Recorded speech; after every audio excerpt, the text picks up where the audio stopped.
Friends, good morning. എല്ലാവർക്കും സുഖമാണെന്ന് വിശ്വസിക്കുന്നു. എൻ്റെ പുതിയൊരു വീഡിയോയിലേക്ക് സ്വാഗതം. പുതിയൊരു വീഡിയോ അല്ലേ, ഇന്നലെ പോസ്റ്റ് ചെയ്ത വീഡിയോ തന്നെയാണ്. അതായത് ഇന്നലെ പോസ്റ്റ് ചെയ്തപ്പോൾ ആ വീഡിയോ എഡിറ്റ് ചെയ്തപ്പോൾ കുറച്ച് സ്പീഡ് കൂടിപ്പോയി. അതുകൊണ്ട് കുറേ ആളുകൾ പരാതി പറഞ്ഞിരുന്നു. അപ്പം ഈ വീഡിയോയിൽ അത് ഒന്നുകൂടി എഡിറ്റ് ചെയ്ത് സ്പീഡ് കുറച്ചിട്ടാണ് ഞാൻ പോസ്റ്റ് ചെയ്യുന്നത്. അപ്പോൾ വീഡിയോ എന്താണെന്ന് വെച്ചാൽ, നമ്മൾ നെഹ്റു ക്യാപ്പ് ഉണ്ടാക്കുന്നത് ശിശുദിനാണല്ലോ. അപ്പോൾ നെഹ്റു ക്യാപ്പ് ഉണ്ടാക്കുന്ന വീഡിയോ ആണ്. അപ്പോൾ ഞാൻ ഇന്ന് രാവിലെ തന്നെ ഇത് എഡിറ്റ് ചെയ്ത് പോസ്റ്റ് ചെയ്യാണ്. അപ്പോൾ എല്ലാവരും ആ വീഡിയോ ഒന്ന് പോയി കാണുക. ആദ്യം 30 സെൻറ്റിമീറ്റർ വീതിയും 38 സെൻറ്റിമീറ്റർ നീളവുമുള്ള ഒരു ചാർട്ട് പേപ്പർ എടുക്കുക. അതിൽ വീതി കുറഞ്ഞ ഭാഗം ഇതുപോലെ ഒന്ന് മടക്കുക. അതിനുശേഷം രണ്ട് സൈഡും കുറച്ച് മടക്കുക. ഇതാണ് നമ്മുടെ തൊപ്പിയുടെ അളവ് കണക്കാക്കുന്നത്.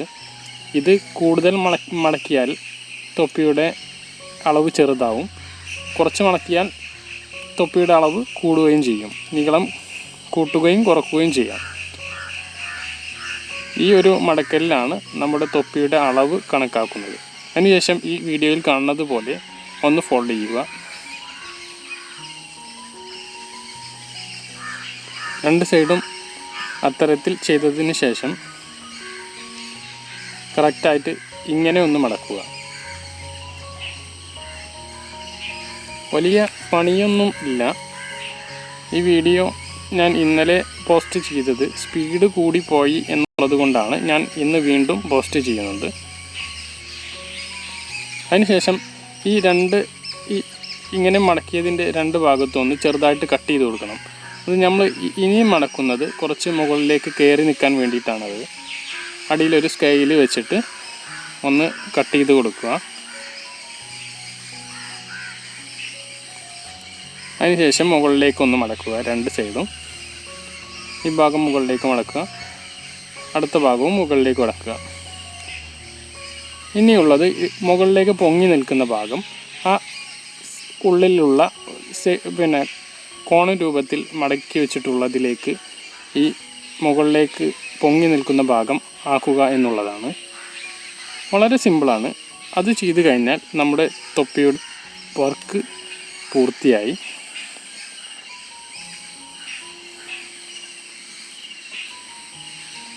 അത് രണ്ട് സൈഡും അതുപോലെ കയറ്റി വെച്ചതിന് ശേഷം നമുക്ക് അതൊന്ന് പിൻ ചെയ്ത് കൊടുക്കാം. അതായത് ഞാൻ ഇന്നലത്തെ വീഡിയോയിൽ തന്നെ പറഞ്ഞിരുന്നു, അതായത് ഇത് നമ്മൾ കുട്ടികൾക്കാണ് കൊടുത്തു വിടുന്നത്. അപ്പം ഇത് പറഞ്ഞു പോരാതിരിക്കാൻ വേണ്ടിയിട്ടാണ് നമ്മളൊന്ന് സ്റ്റാപ്ലർ വെച്ചിട്ട് പിൻ ചെയ്യുന്നത്. അങ്ങനെ ചെയ്താൽ നമുക്ക് അത് പറഞ്ഞു പോരാതിരിക്കും.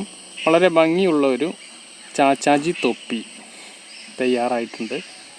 ഇത്രയേ ഉള്ളൂ ഇതിൻ്റെ ഒരു വർക്ക്. അപ്പം ഈ വീഡിയോ ഞാൻ നേരത്തെ പറഞ്ഞ പോലെ തന്നെ ഞാൻ ഇന്നലെ ചെയ്തത് വീഡിയോ എഡിറ്റ് ചെയ്തപ്പോൾ വീഡിയോയുടെ സ്പീഡൊന്ന് കൂടിപ്പോയി.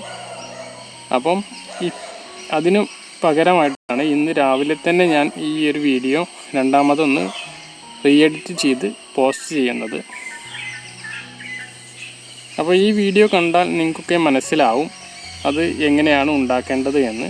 അപ്പോൾ നിങ്ങൾ അത് കണ്ടിട്ട് മനസ്സിലാവാത്തവർ ഈ വീഡിയോ കണ്ടിട്ട് ഉണ്ടാക്കുമെന്ന് കരുതുന്നു. അപ്പോൾ ഈ വീഡിയോ കണ്ടതിന് നന്ദി. മറ്റൊരു വീഡിയോയുമായിട്ട് നമുക്ക് വീണ്ടും കാണാം. അതുവരേക്കും ബൈ.